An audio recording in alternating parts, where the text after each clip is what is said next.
Bab 007. Rafael duduk di kursi kemudian, dan Yola ada di sampingnya.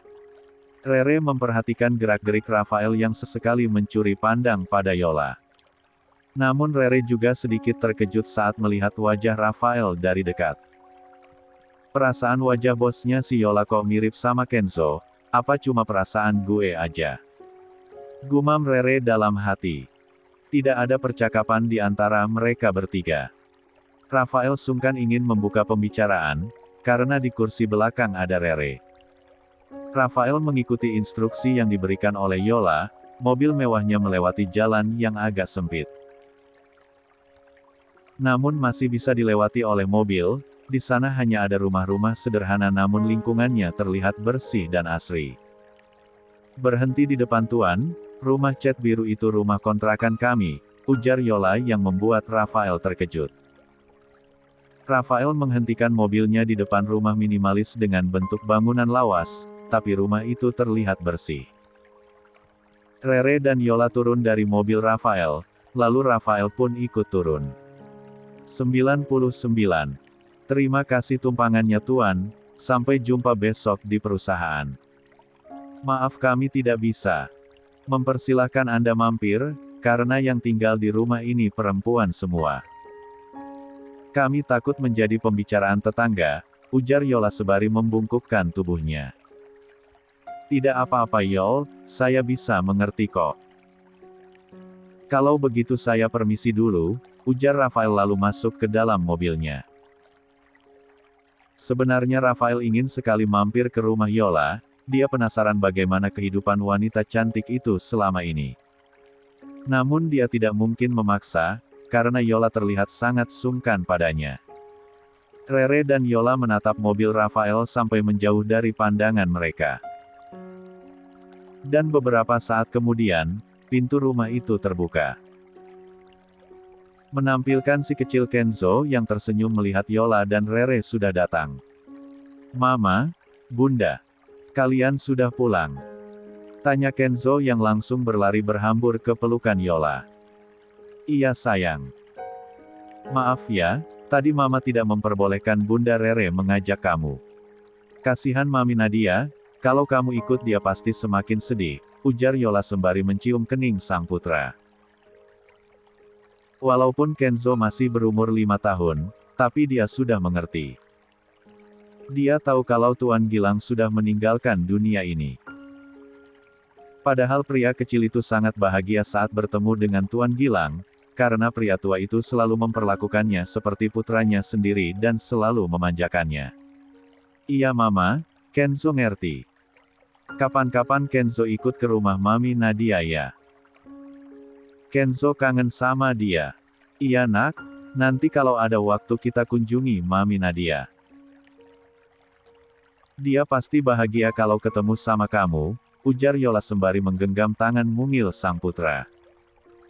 Dan berjalan masuk ke dalam rumahnya diikuti Rere di belakang mereka. Yol, lu ngerasa nggak kalau bos lu itu mirip banget sama Kenzo? Mata, alis sama hidungnya benar-benar mirip, ujar Rere yang membuat Yola menghentikan langkahnya. Cuma mata sama hidungnya kan? Jangan bilang lu curiga kalau Pak Rafael itu pria malam itu. Tanya Yola sembari tersenyum. Ya siapa tahu firasat gue itu benar. Lu sendiri aja nggak melihat wajah pria waktu itu, bagaimana kalau dia benar-benar ayahnya Kenzo? Tanya Rere yang membuat Yola terkekeh. Udah, bangun dari mimpi lu. Mimpi kita terlalu tinggi kalau menyangkut pautkan Kenzo sama Pak Rafael, ucap Yola sembari melangkah masuk ke dalam kamarnya. Rere menelan nafas kasar, dia juga merasa kalau tebakannya itu tidak masuk akal. Entahlah Yol, gue cuma berharap suatu saat lu bisa dipertemukan sama pria itu. Siapa tahu pria itu juga sedang mencari lu dan sampai sekarang dia masih lajang. Gue kasihan sama Kenzo kalau tumbuh tanpa sosok seorang ayah di sampingnya, ujar Rere yang masih bisa didengar oleh Yola. Lalu melangkah masuk ke dalam kamarnya sendiri. Yola pura-pura tidak begitu menghiraukan ucapan Rere, walau di dalam hatinya sekarang juga sedang bersemangat. Dia sendiri juga sadar kalau wajah Rafael sangat mirip dengan putranya. Namun dia menepisnya, mungkin cuma kebetulan saja. Memikirkan tentang itu, membuat Yola teringat dengan sahabatnya yang sangat dia percayai dulu. Yang tega menjerumuskan dia ke jurang kesengsaraan malam itu. Dan setelah malam yang memilukan bagi Yola, sahabatnya itu menghilang bak di telan bumi.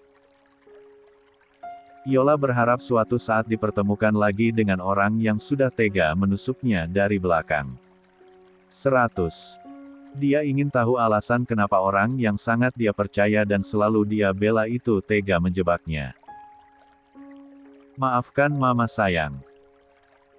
Mama tidak bisa mengabulkan keinginanmu untuk memiliki papa dan mendapat kasih sayang seorang papa. Tidak akan ada pria yang mau menerima wanita kotor seperti Mama. Mama berjanji akan selalu membahagiakan kamu dan Mama akan berusaha menuruti semua keinginan kamu, ujar Yola lirih, sembari mengelus puncak kepala sang putra yang sekarang sudah terlelap di pangkuannya. 101. Rere sudah berada dalam kamarnya. Dia sesekali meringis menahan nyeri di kaki, siku dan tangannya. Yang sekarang tidak terlihat karena celana panjang dan kemeja panjangnya. Dia melepas seluruh pakaiannya, menyisakan dalaman saja. Lukanya yang tadi belum sempat diobati terasa sangat nyeri. Gue lupa bilang sama Yola kalau si Pinky ada di bengkel. Besok pagi kita harus naik ojol pergi ke kantor, gumam Yola sembari memberikan salep pada beberapa luka lecetnya. Dasar pria sembrono. Kalau gue sampai cedera dan cacat, apa dia mau nanggung hidup gue? Gerutu Rere sembari mengobati lukanya. Sedangkan Yola sekarang duduk di pinggiran ranjangnya, dia teringat ucapan Rere lagi. Padahal tadi dia sudah berusaha menepisnya. Wanita cantik itu terus teringat-ingat wajah Rafael dan membandingkannya dengan sang putra. Iya benar kata Rere, mereka memang agak mirip. Alis, mata dan hidung mereka sekilas sama, namun memikirkan kalau malam itu dia dijebak dan dimanfaatkan oleh sahabatnya sendiri, Yola tidak mau bermimpi terlalu tinggi kalau ayah kandung putranya itu adalah pria kaya dan terhormat seperti Rafael. Jangan bermimpi kamu Yola, mimpi kamu terlalu tinggi. Nanti kalau jatuh sakit gumam Yola sembari menggeleng-gelengkan kepalanya untuk mengusir tayangan Rafael dari benaknya. Selama ini tidak sedikit pria yang mendekati dia, namun Yola sendiri yang mencoba menutup diri. Dia selalu jujur pada pria yang terang-terangan tertarik padanya. Yola juga tidak tersinggung saat pria-pria itu langsung menjauh darinya setelah mengetahui status Yola sebenarnya. Di sepanjang jalan kembali ke rumahnya, Rafael memikirkan tentang rumah yang ditinggali oleh Yola dan Rere. Dia penasaran kenapa yang tinggal di rumah itu hanya ada perempuan saja, apakah Yola tidak tinggal bersama keluarganya? Karena sangat penasaran dengan kehidupan Yola selama 6 tahun terakhir, akhirnya Rafael pun menghubungi seseorang. Dia menyuruh orang itu menyelidiki siapa Yola sebenarnya. Dan di mana keluarganya tinggal saat ini. Rafael benar-benar bahagia hari ini, akhirnya penantiannya selama hampir 6 tahun akan berakhir. Tapi dia masih bingung bagaimana kalau sampai Yola mengingat dirinya dan membencinya. Padahal Rafael sudah jatuh cinta kepada gadis itu sejak malam 6 tahun silam. Tidak, gue nggak rela kalau harus kehilangan dia lagi. Sebelum dia mengenali gue harus pastikan kalau dia sudah jatuh cinta sama gue, gumam Rafael sembari menginjak pedal gasnya cukup kencang. Dia ingin segera beristirahat di apartemennya, karena kalau pulang ke rumah pasti kedua orang tuanya akan selalu membahas tentang pernikahan, perjodohan dan cucu. Di tempat lain, kakek Ibrahim masih menemani Nadia yang sekarang sedang terdiam di kamarnya. Gadis cantik itu terduduk di atas ranjang sembari memeluk lututnya. Dia menatap jendela kaca kamarnya yang memperlihatkan halaman luas yang dipenuhi dengan bunga-bunga. Wajah almarhum suaminya masih terpatri jelas di pelupuk matanya. Dia menangis tanpa suara, apalagi teringat wajah kesakitan terakhir almarhum Tuan Gilang sebelum menghembuskan nafas terakhirnya. Kakek Ibrahim duduk di samping Nadia, pria tua itu mengelus puncak kepala Nadia dan menarik sang cucu ke 102. Dalam pelukannya. Sudah nak, ini semua sudah takdir. Kakek yakin kalau suami kamu sudah tenang di sana. Jangan menangisi dia lagi, dia pasti sedih melihat keadaan kamu seperti ini, ujar kakek Ibrahim sembari mengecup lembut puncak kepala sang cucu. Kenapa kek? Kenapa setiap orang-orang yang Nadia butuhkan selalu meninggalkan hadiah? Hanya kakek yang selama ini selalu ada untuk Nadia. Bahkan suami Nadia yang baru saja memberikan rumah yang nyaman untuk Nadia pergi begitu saja tanpa pamit. Ujar Nadia sembari memeluk erat tubuh sang kakek. Kehilangan seorang suami seperti Tuan Gilang Arisandi membuka luka lama Nadia kembali terbuka. Dia teringat ayahnya yang hanya sebentar pernah dia kenali pergi meninggalkan dia. Bahkan sebelum dia bisa mengerti apa-apa, ayahnya itu sampai sekarang tidak pernah kembali untuk melihatnya. Jangankan kembali, memberikan kabar saja tidak pernah. Sudah 16 tahun Nadia menanti kedatangan sang ayah namun sampai sekarang tidak kembali. Sampai harapan gadis cantik itu sirna. Ditambah sang ibu yang berpamitan bekerja saat Nadia beranjak remaja, sampai sekarang juga tidak menunjukkan batang hidungnya ataupun memberi kabar. Dia semakin terpuruk karena setelah mendapatkan suami yang bisa membuatnya bahagia dan memberikan dia kasih sayang melimpah, bahkan sekarang Tuhan sudah mengambilnya begitu saja. Kakek Ibrahim hanya bisa diam sambil terus mengelus puncak kepala sang cucu. Dia tidak bisa menjawab kalau Nadia mempertanyakan tentang kepergian ayah dan ibunya. Apa Nadia sebegitu menjijikannya sehingga ayah dan ibu membuang Nadia kek? Apakah Nadia adalah beban yang membuat mereka muak dan membenci Nadia? Ujar Nadia yang membuat hati kakak Ibrahim seperti tersayat. Tidak nak, kamu adalah anugerah yang diberikan Tuhan untuk kakek. Biarkan mereka mencari kebahagiaan mereka sendiri. Kalau mereka tidak menginginkan kamu, masih ada orang lain yang sangat menyayangi kamu. Salah satunya adalah kakek, kakek akan selalu ada untuk kamu. Jangan pernah terkecil hati karena kamu adalah semangat hidup kakek, ujar kakek Ibrahim yang terus saja mencium puncak kepala sang cucu. Nadia terus saja menangis di pelukan kakek Ibrahim dan tanpa terasa gadis cantik itu sampai tertidur. Pria tua itu merebahkan tubuh sang cucu dan menutupinya dengan selimut. Dia mengelus pipi sang cucu yang terlihat bengkak karena terlampau lama menangis. Maafkan ayah dan ibu kamu nak, kakek juga tidak tahu alasan mereka pergi. Tapi yakinlah kakek ada di sini untuk kamu, kakek akan selalu mendampingi kamu sampai saat kamu mendapatkan kebahagiaan nanti. Semoga kedepannya kamu bisa mendapatkan lelaki yang lebih mencintai kamu dan menyayangi kamu untuk menggantikan Gilang, gumam kakek Ibrahim lalu mencium kening Nadia dan keluar dari kamar itu. Dia tidak ingin mengganggu istirahat cucunya. Mungkin saja Nadia terlalu lelah menangis hingga wanita itu tertidur. Pak Firman dan Andini tidak pulang ke rumah mereka. Mereka harus menemui banyak tamu yang datang untuk melayat. Di tempat lain, Ferdi sedang berpesta dengan teman-temannya di apartemennya. Dia sangat bahagia dengan meninggalnya Tuan Gilang. Dia yakin bisa merebut semua harta peninggalan Tuan Gilang dari Nadia. Ferdi yakin kalau gadis itu hanya istri siri Tuan Gilang saja. Jangan senang dulu lu Fer, Tuan Gilang masih punya istri. Dan jelas yang berhak atas semua harta itu adalah istrinya, ujar salah satu teman Ferdi yang bernama Ega. Gue nggak yakin kalau cewek itu istri sahnya Paman Gilang, dia pasti hanya istri siri. Jadi dia nggak bakalan menjadi penghalang gue. Setelah 7 hari nanti, gue bakalan tendang dia dari rumah itu.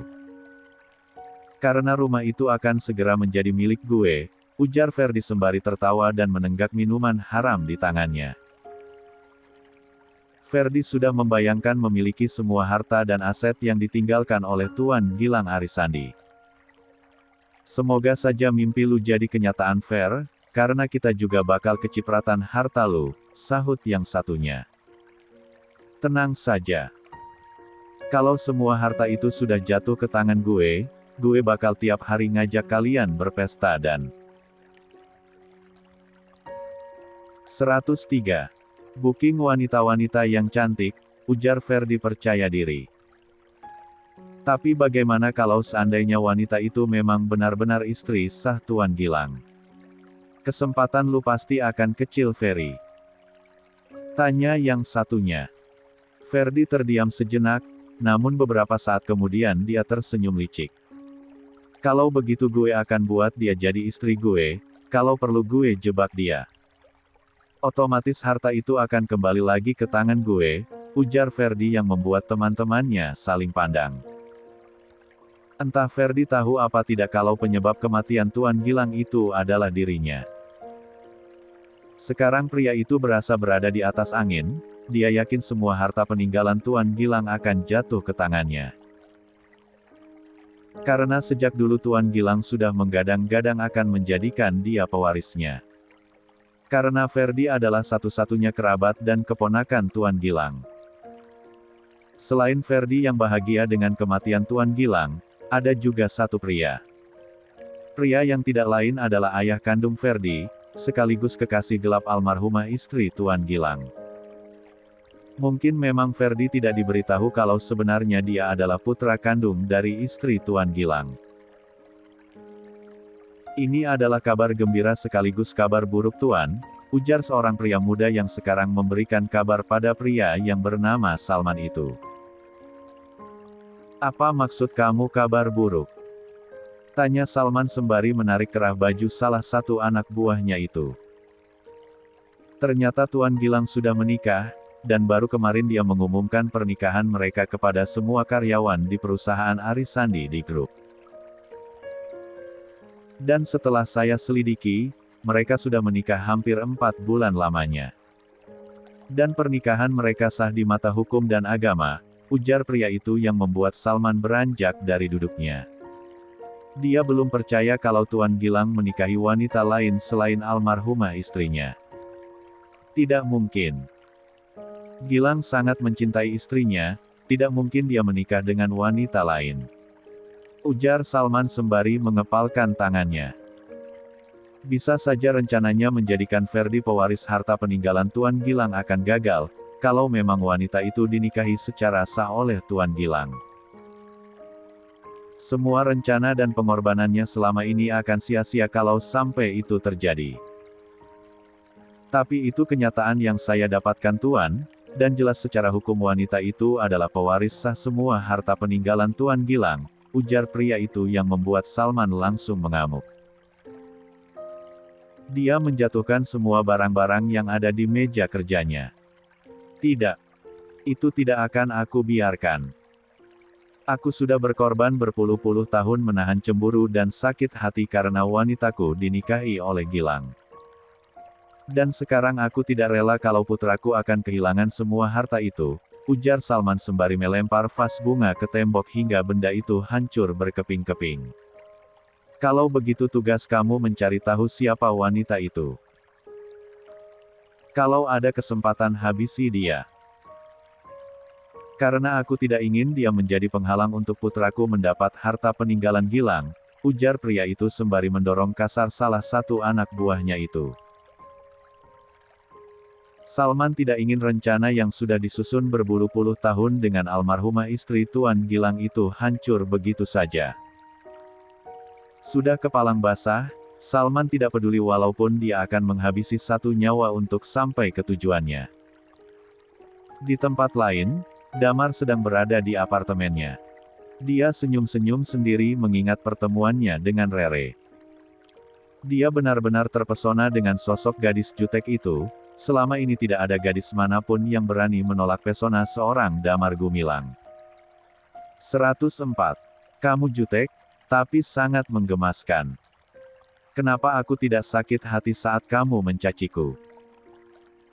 Bahkan aku sangat menyukai kalau kamu sedang memaki, gumam Damar yang senyum-senyum sendiri sembari memejamkan matanya. Sebuah bantal sofa melayang dan mengenai wajahnya, dan itu sukses membuat Damar membuka matanya lebar-lebar. Sialan Lufa. Nyelonong ke apartemen orang datang-datang ngagetin. Carocos Damar sembari melempar kembali bantal sofa itu ke pangkuan Rafael. Habisnya lu senyum-senyum sendiri seperti orang gila. Jangan-jangan lu stres karena kebanyakan cewek.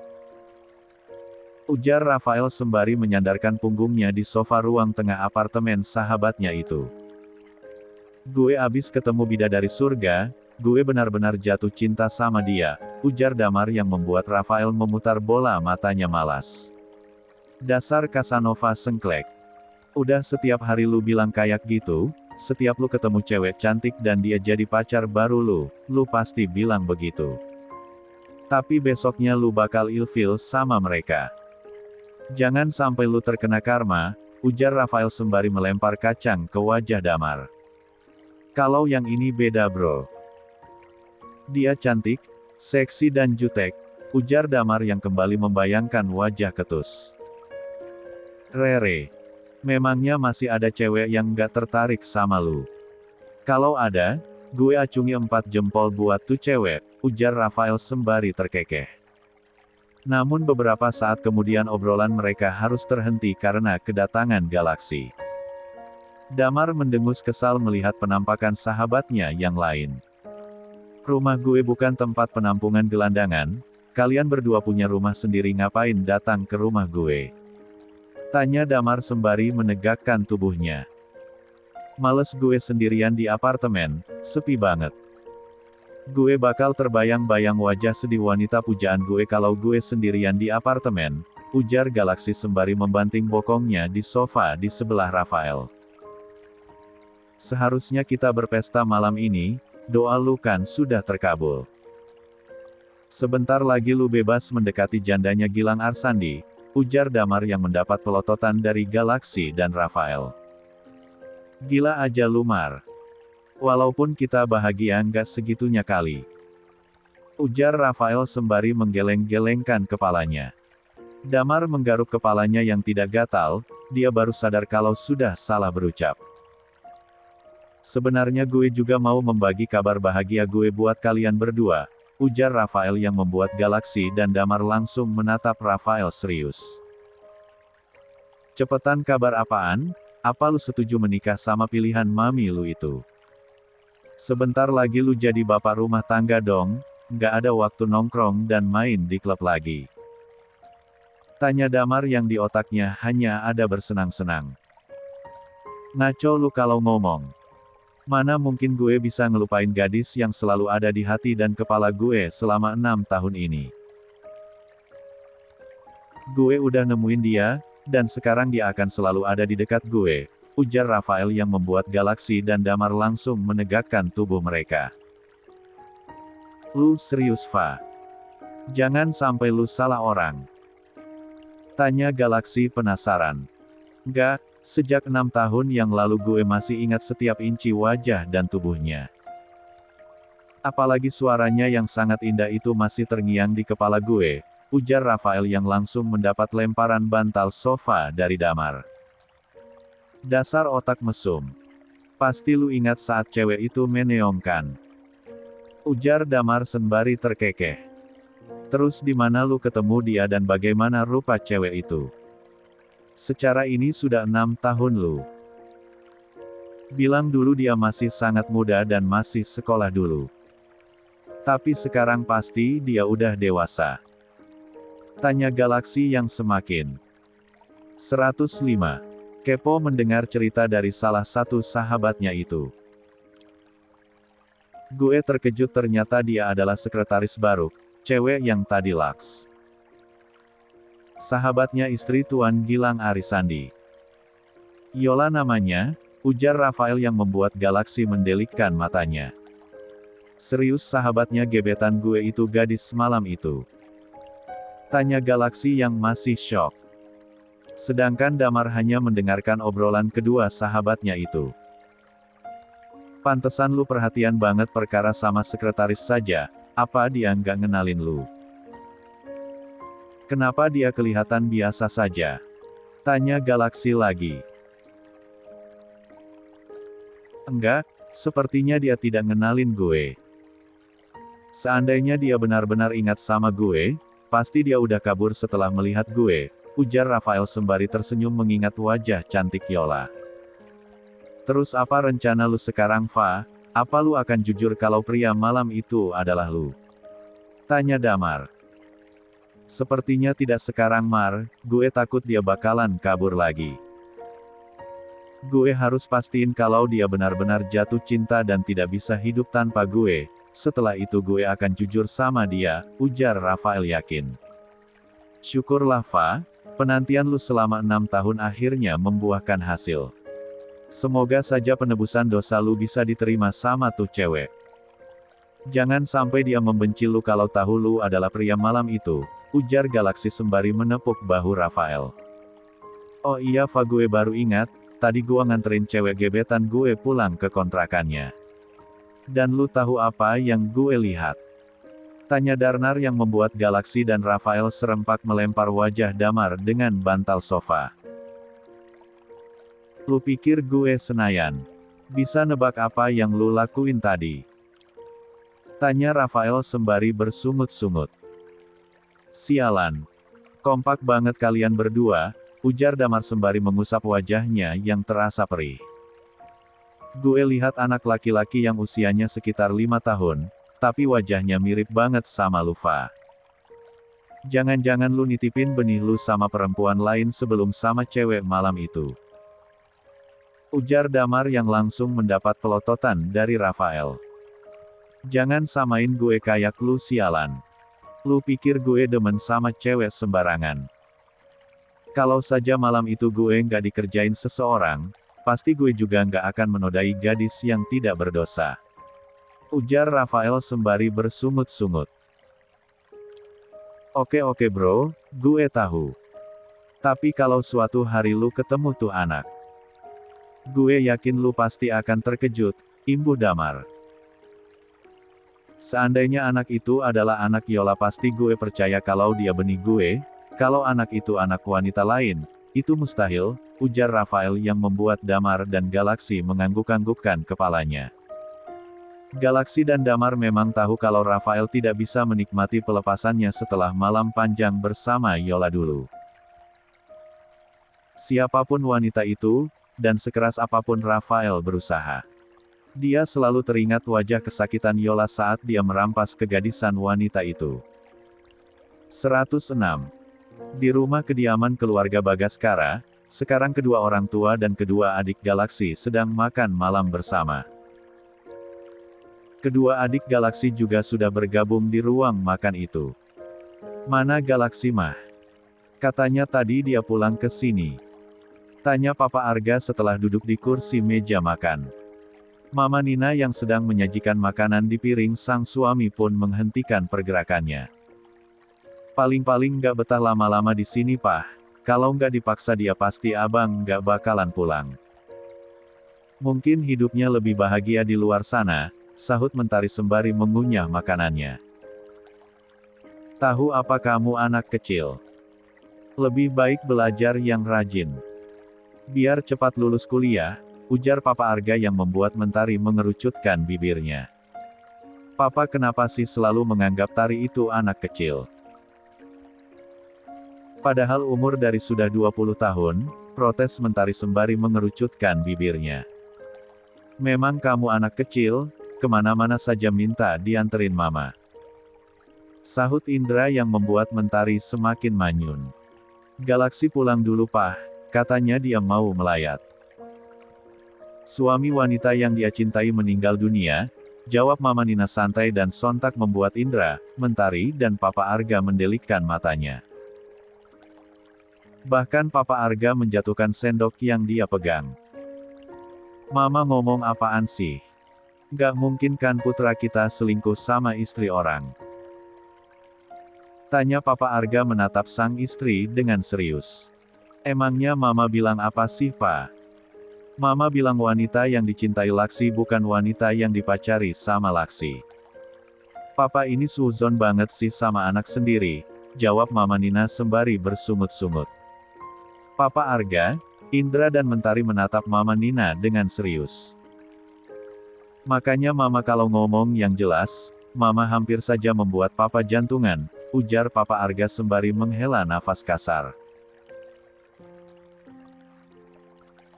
Mama juga baru tahu kalau selama ini putra Papa yang keras kepala itu jatuh cinta sama istri orang, dan siang tadi suami wanita itu meninggal dunia karena serangan jantung, jawab Mama Nina santai sembari masukkan makanan ke dalam mulutnya. Siapa sih, Mah? Apa dia juga orang yang kita kenal? Tanya Papa Arga penasaran. Dia sangat penasaran seperti apa wanita bersuami yang dicintai putranya, karena selama ini Papa Arga tahu kalau Galaksi tidak pernah menjalin hubungan cinta dengan wanita manapun setelah tragedi perceraian di malam pertamanya dulu. Bahkan telinga Papa Arga sudah sangat panas mendengar kasak-kusuk di luar sana yang menggosipkan putra sulungnya itu adalah pecinta sesama jenis, karena orang di luaran sana tahu kalau Galaksi, Damar dan Rafael adalah 3 pria yang anti berkomitmen dengan wanita. Walaupun Papa Arga sendiri tahu kalau putranya dan para sahabatnya itu sering menyewa wanita bayaran untuk menemani mereka. Papa tahu Gilang Arisandi, CEO dari Arisandi Group. Pemilik beberapa hotel bintang 5, resort bahkan gedung apartemen mewah di kota ini. Istri dialah yang dicintai putra kamu, Pak, ujar Mama Nina yang membuat Indra dan Papa Arga mendelikkan matanya. Pria tua itu. Bahkan umurnya hanya terpaut 3 tahun lebih tua dari Papa. Apa putramu itu matanya sudah rusak, bisa-bisanya dia jatuh cinta sama istri pria tua itu? Tanya Papa Arga yang membuat Mama Nina menyemburkan tawanya. 107. Papa Arga, Indra dan Mentari semakin bingung dengan reaksi yang ditunjukkan oleh Mama Nina. Padahal percakapan mereka tidak ada yang lucu. Mama ini aneh. Anaknya punya kelainan kok malah tertawa bahagia. Makanya Mama sama Papa jangan terlalu menekan Bang Leksi. Jangan sampai dia stres, ujar Indra yang membuat Mama Nina mendelikkan matanya. Jangan ngaco kamu kalau ngomong, Dra. Mama tadi juga nyangkanya gitu, Mama pikir abang kamu itu jatuh cinta sama wanita tua yang seusia Mama, tapi ternyata istrinya Gilang Arisandi itu masih muda. Umurnya masih 23 tahun, ujar Mama Nina yang membuat Papa Arga dan Indra menelan ludahnya dengan kasar. Mama Nina mengotak-atik handphone di tangannya, dia mencari media sosial milik Nadia yang tadi dia minta dari Galaksi. Untung saja Galaksi memberitahu Mama Nina, jadi wanita parubaya itu tahu wanita seperti apakah yang dicintai oleh sang putra. Pantes aja Bang Leksi setia menunggu jandanya. Orang dia masih kinyis-kinyis gitu. Pastinya umurnya lebih muda dari Indra, ujar Indra sembari menggaruk kepalanya yang tidak gatal. Kok dia lebih cantik dari Tari? Gak asik ah punya saingan lebih cantik di rumah ini, ujar Mentari sembari memayunkan bibirnya. Tapi buat kami semua kamu yang paling cantik dek, ujar Indra sembari mengacak kasar rambut Mentari. Papa Arga menatap foto cantik Nadia yang sedang tertawa lebar, di akun media sosialnya itu Nadia juga memposting beberapa foto kebersamaannya dengan Tuan Gilang yang baru saja diposting Nadia beberapa minggu yang lalu. Semoga saja wanita ini bisa menerima putra kita mah. Papa sudah capek, sudah lelah membujuk dia menikah. Nanti kalau dia sudah terlalu nyaman dengan kesendiriannya, Papa takut Laksi akan menduda selamanya, ujar Papa Arga sembari menyerahkan handphone Mama Nina kembali. Papa benar, sepertinya Laksi harus benar-benar bisa mendapatkan wanita ini. Kalau tidak Mama khawatir dia akan terus melajang selamanya, imbuh Mama Nina. Pasti sulitlah ngedeketin wanita itu mah, secara dia janda konglomerat. Pasti Bang Leksi akan punya banyak saingan, ujar Indra yang diangguki oleh Mentari. Indra benar mah, dia masih sangat muda dan cantik. Apalagi dia sekarang jadi janda terkaya di kota ini, dan yang jelas pasti banyak pengusaha yang siap merebut hatinya, imbuh Papa Arga. Entahlah Pak, kalau jodoh pasti nggak kemana. Bagaimanapun caranya Tuhan mempertemukan mereka, kalau sudah jodoh mereka pasti akan bersatu, ujar Mama Nina sembari melanjutkan makannya. Di tempat lain, setelah acara tahlilan sore tadi, sekarang Nadia sedang berada di kamarnya. Dia memeluk bantal yang digunakan almarhum Tuan Gilang, aroma tubuh dan parfum pria tua itu masih melekat di sana. Saat Nadia mencium aroma tubuh sang suami di bantal itu, membuat air mata Nadia kembali mengucur deras. Nadia kangen Dat, ujar Nadia lirih. Gadis itu kembali terisak sembari terus memanggil sang suami. Di telinga Nadia selalu terngiang suara lembut sang suami saat memanggilnya dan sentuhan hangat suaminya itu sangat dia rindukan. Sebenarnya Nadia ingin sekali pindah ke apartemennya, di kamar itu dia dan Tuan Gilang tidak mempunyai kenangan seperti di apartemen. Di setiap sudut apartemen miliknya banyak kenangan indah yang dia lalui bersama sang suami. Sedangkan di kamar itu dia merasa kedinginan, karena Nadia dan Tuan Gilang hanya satu malam saja tidur di kamar itu. Seseorang mengetuk pintu kamar Nadia, lalu pintu itu terbuka. Nadia mengusap air matanya, suara lembut Andini membuat Nadia menghentikan tangisnya. "Nyonya makan dulu, seharian saya tidak melihat Nyonya makan sedikit pun," ujar Andini sembari duduk di tepi ranjang memangku nampan yang berisi sepiring makanan dan satu gelas susu hangat. "Nanti saja Kak, aku belum lapar," ujar Nadia sembari menarik selimut untuk menutupi tubuhnya. 108. Jangan siksa tubuh Anda Nyonya, ikhlaskan Tuan Besar. Beliau pasti akan sangat sedih kalau melihat Nyonya terpuruk seperti ini, ujar Andini sembari mengelus pundak Nadia. "Anda harus bangkit, Tuan Besar harus tenang melihat Anda baik-baik saja. Kasihan beliau. Beliau pasti tidak tenang kalau Nyonya terus seperti ini," ujar Andini yang membuat tangis Nadia kembali pecah. Andini menaruh nampan makanan itu di atas nakas, dia tahu majikannya itu membutuhkan semangat dan pelukan hangat dari orang-orang terdekatnya. "Aku harus bagaimana Kak? Aku benar-benar belum ikhlas. Kami baru saja akan memulai, tapi semuanya hanya tinggal mimpi," ujar Nadia yang langsung memeluk erat tubuh Andini.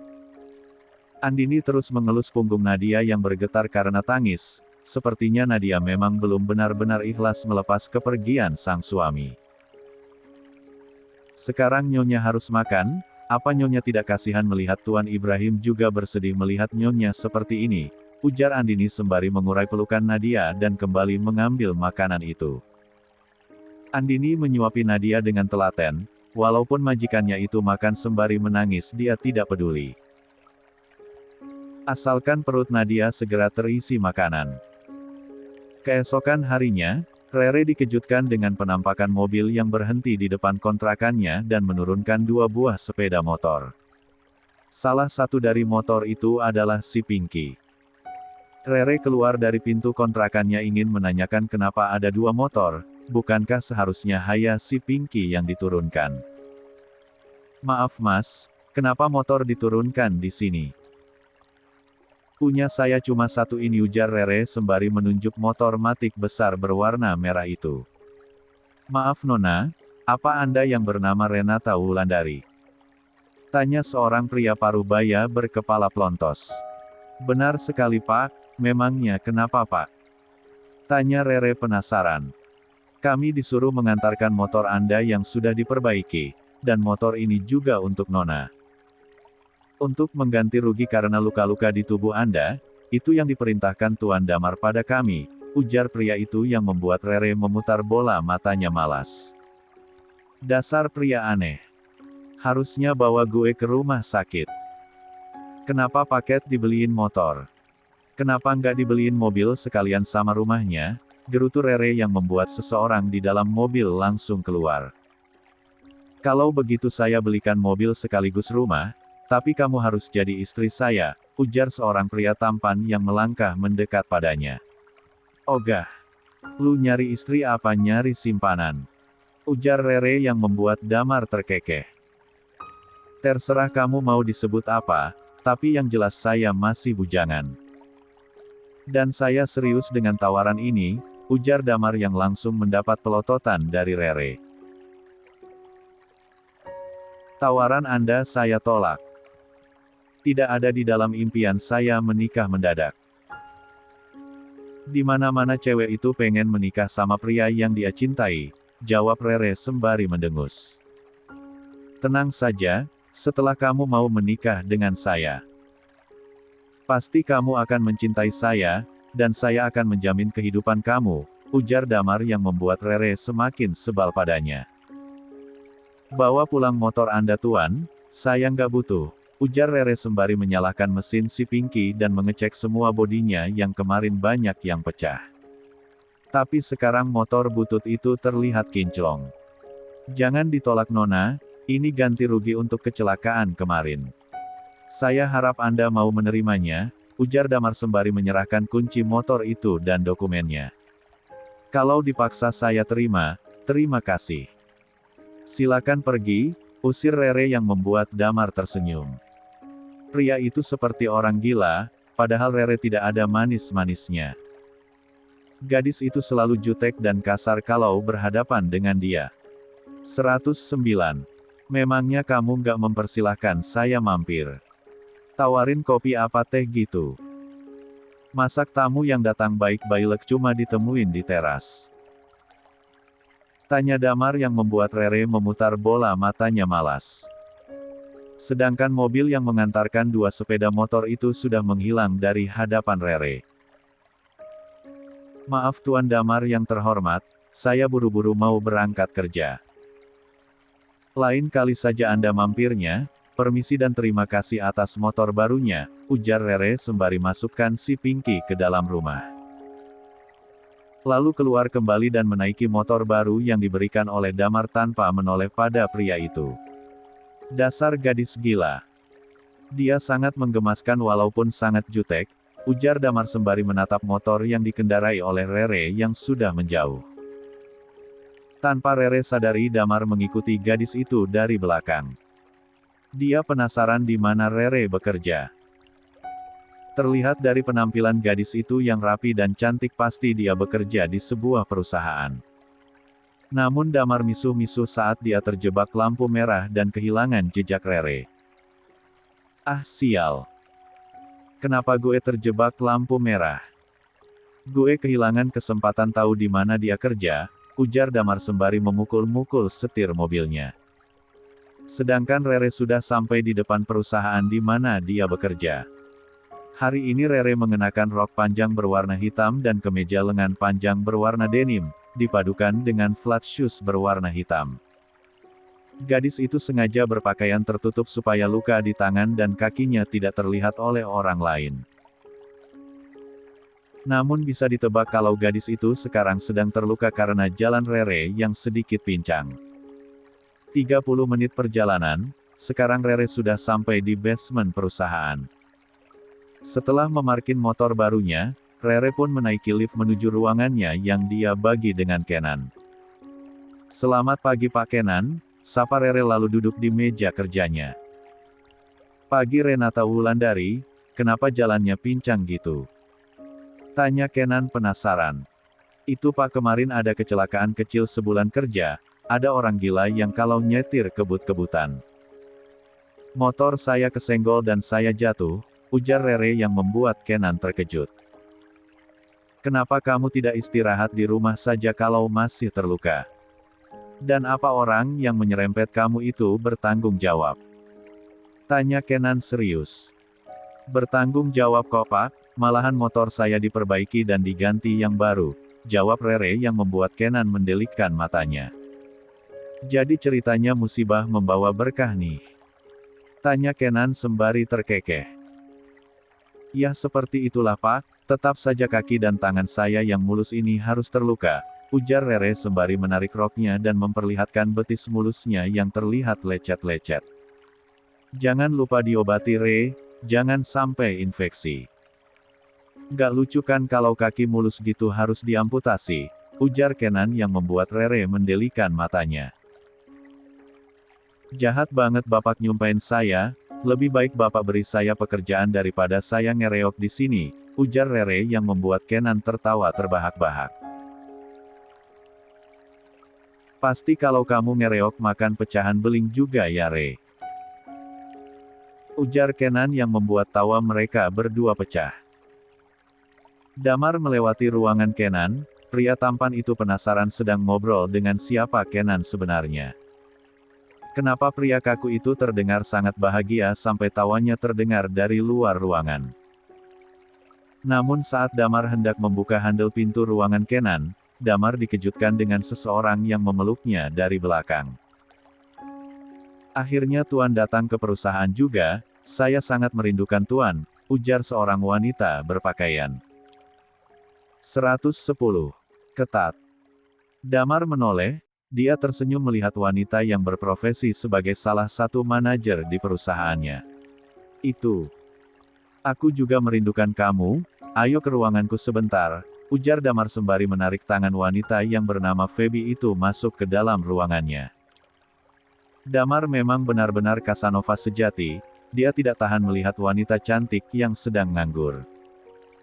Pria itu memang loyal, makanya banyak wanita dan karyawan di perusahaan Gumilang Group yang tergila-gila pada Damar.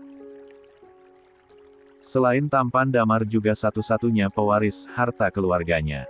Wanita mana yang tidak mau menjadi nyonya Damar Gumilang? Dan banyak di antara mereka rela naik keranjang Damar demi menjerat pria tampan itu. 111. Nadia masih mengunci diri di dalam kamar, kakek Ibrahim juga sudah membujuk gadis itu agar keluar. Namun dia menolak, matanya masih terlihat bengkak. Mungkin karena dia terlalu banyak menangis. Namun beberapa saat kemudian pintu kamarnya diketuk oleh seseorang. Nadia tersenyum saat melihat penampakan pria kecil yang tersenyum padanya. Momi Nadia. Kenzo kangen. Teriak pria kecil itu sembari berlari dan berhambur ke permukaan Nadia. Andini memang sengaja menjemput Kenzo di rumah kontrakannya. Andini juga sudah meminta izin pada Yola, dan Yola mengizinkan putranya itu untuk sementara waktu menginap di rumah Nadia. Karena sang bibik yang biasanya mengasuh Kenzo pulang kampung halamannya untuk merawat mertuanya yang sedang sakit. Mami kenapa nangis? Apa Mami nggak kangen sama Kenzo? Mami nggak suka Kenzo datang ke sini? Tanya pria kecil itu sembari mengusap air mata yang mengalir di pipi Nadia. Tidak sayang, Mami kangen sama kamu. Mami menangis karena Mami kangen sama Dedi, jawab Nadia yang kembali menumpahkan air matanya teringat almarhum sang suami. Nadia teringat bagaimana suaminya itu sangat bahagia kalau bertemu dengan Kenzo. Bisa dilihat kalau Tuan Gilang benar-benar menginginkan seorang keturunan. Bahkan setelah pertemuannya dengan Kenzo, pria itu sangat menyayangi Kenzo dan memanjakan putra semata wayang Yola itu. Kalau Mami kangen sama Dedi, lebih baik Mami peluk Kenzo saja. Kenzo akan temani Mami, Ken juga kangen sama Dedi Gilang, ujar pria kecil itu sembari memeluk erat leher Nadia. Saya sudah minta izin sama Yola nyonya, Bismillah sedang pulang kampung. Dia harus merawat mertuanya yang sedang sakit, jadi untuk sementara waktu Kenzo akan tinggal di sini.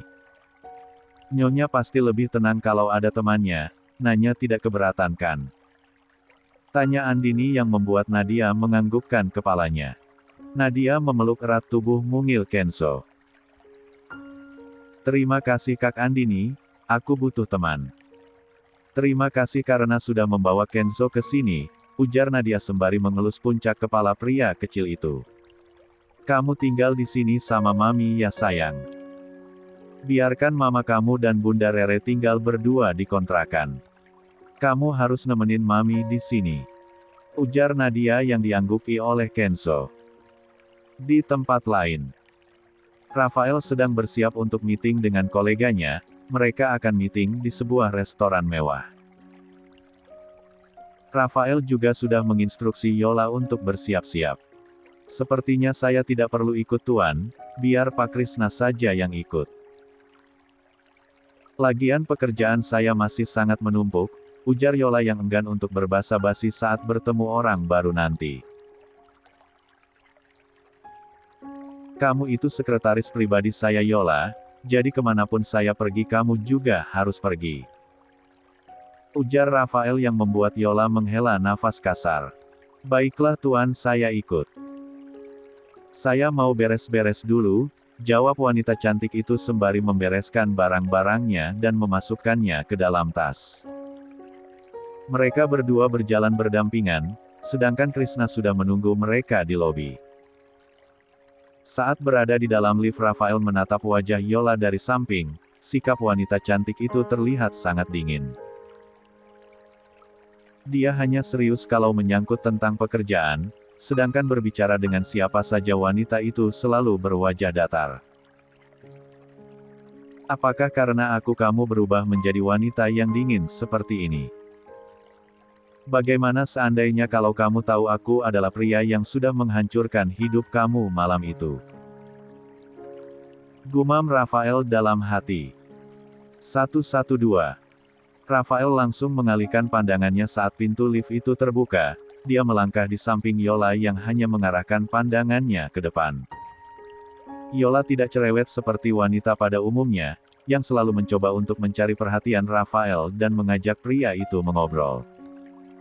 Wanita di sampingnya ini terlihat sangat dingin dan cuek.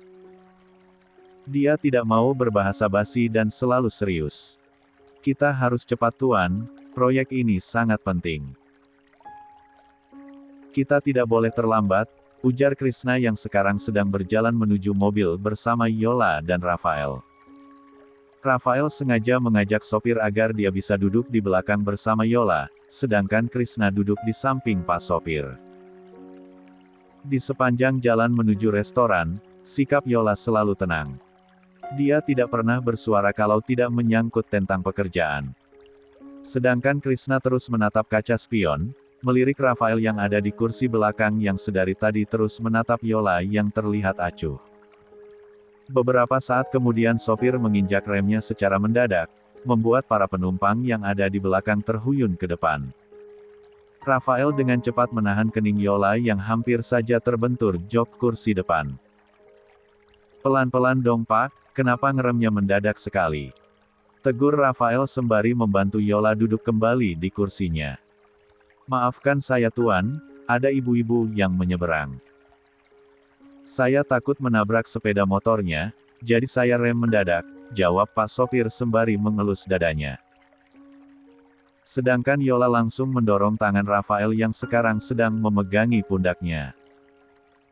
Terima kasih Tuan, ujar Yola sembari merapikan roknya yang sedikit tersingkap dan memperlihatkan pahanya yang mulus. Sekarang jantung Yola berdekap sangat kencang, dia merasa mengingat sesuatu yang familiar di indera penciumannya. Namun wanita cantik itu menggeleng-gelengkan kepalanya, dia tidak mau aroma tubuh Rafael yang sangat dia kenali itu membuat pikirannya ngelantur.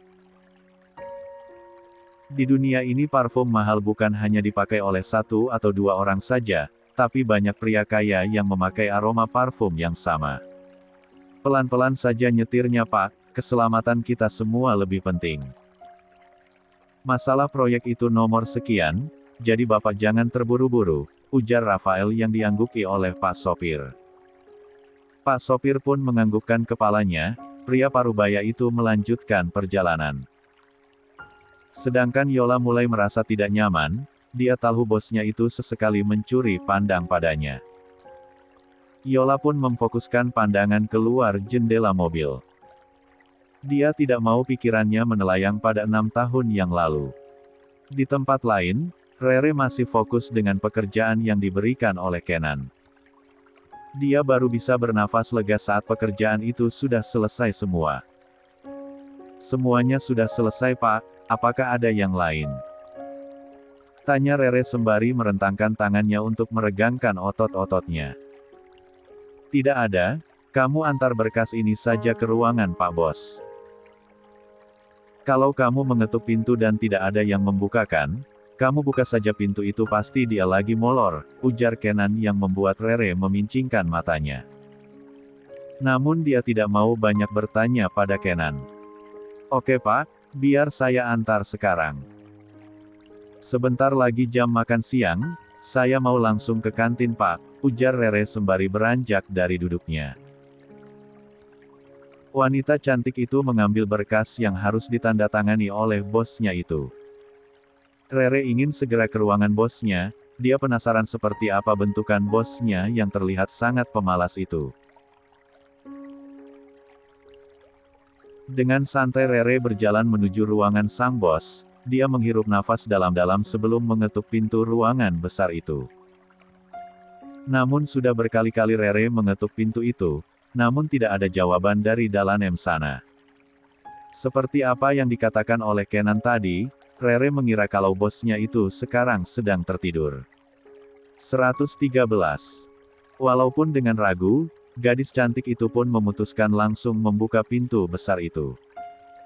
Namun saat pintu itu terbuka lebar, Rere menghentikan langkahnya dan berkas-berkas yang ada di tangannya langsung berhamburan di lantai.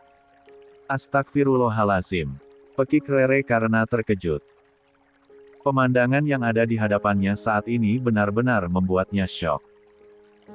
Dia menyaksikan live streaming adegan berciuman yang sangat panas di depan matanya.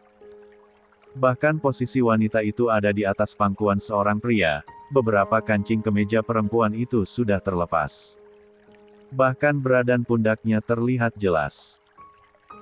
Sedangkan pasangan yang sedang asyik bercumbu itu pun langsung menghentikan kegiatan mereka saat mendengarkan pintu ruangan itu dibuka oleh seseorang.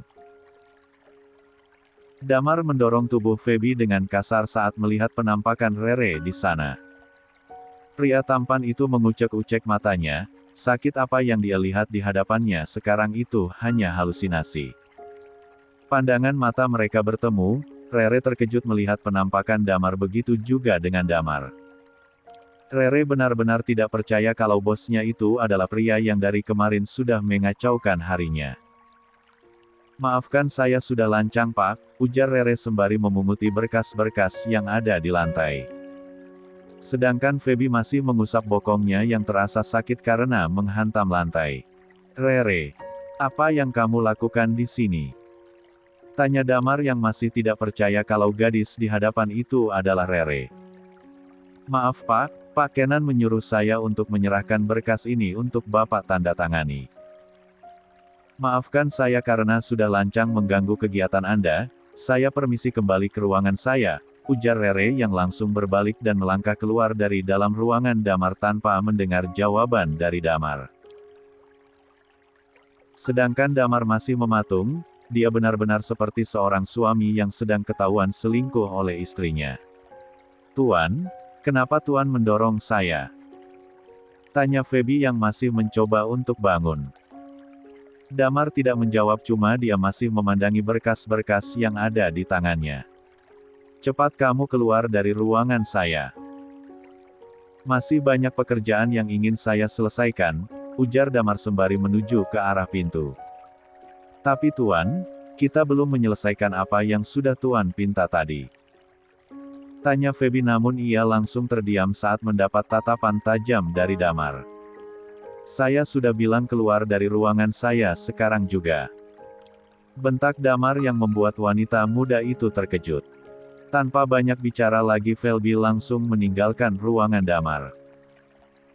Sedangkan Rere berjalan cepat mencari kantin. Dia masih terkejut dengan apa yang dia lihat barisan. Gila. Kenapa pria gila itu yang jadi bos gue? Dia benar-benar pria brengsek. Kenapa bermain gila di dalam kantor?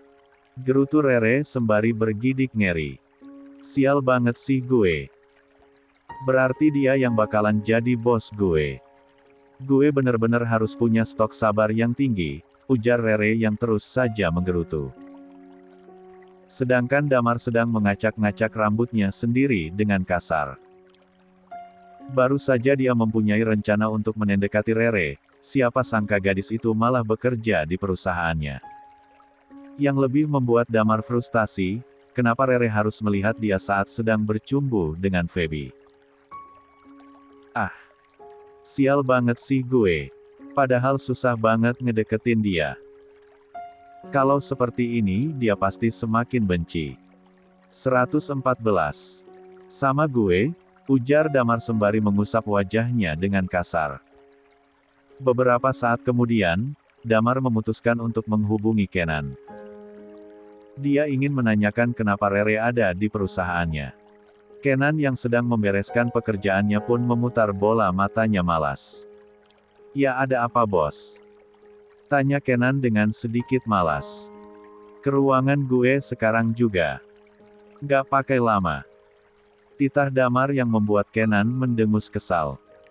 Dasar bos gak punya hati. Udah ngelimpahin semua pekerjaan sama gue dan Rere, sekarang main perintah seenak jidatnya saja. Lagian ini jam istirahat makan siang, apa sih yang mau dia omongin? Gerutu Kenan sembari beranjak dari duduknya. Dengan berat hati pria tampan itu keluar dari ruangannya menuju ruangan sang bos. Sedangkan di ruangannya Damar sedang mondar-mandir seperti setrikaan. Pria tampan itu menunggu kedatangan Kenan, dia benar-benar sudah tidak sabar ingin mendengar jawaban dari asisten pribadinya itu. Beberapa saat kemudian Damar menghentikan langkahnya dan kembali duduk di kursi kebesarannya saat mendengar seseorang mengetuk pintu ruang kerjanya. Masuk. Titah Damar dari dalam.